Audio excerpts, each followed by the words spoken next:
ভালো করে সিদ্ধ হয়ে গেছে। আমি একটু খুন্তি নিয়ে কয়েকটা একটু ঘেঁটে দিলাম।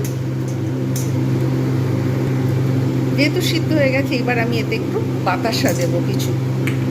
এবারে দেব পরিমাণ মতো চিনি। চিনি আর বাতাসা আমি দুটো দেব।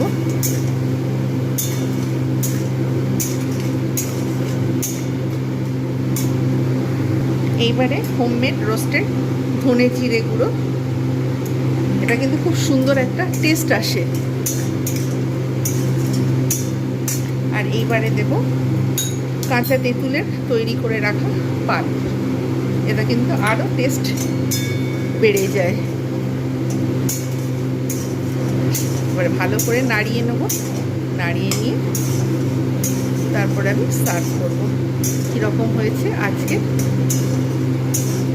টোপা কুলের চাটনি।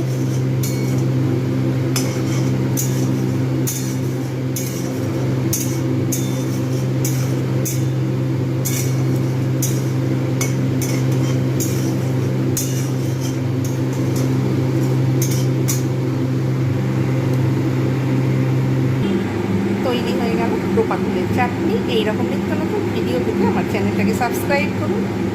প্রত্যেকে ভালো থাকবে, সুস্থ থাকবে। আজকের মতো এতটুকু। Bye bye and take care.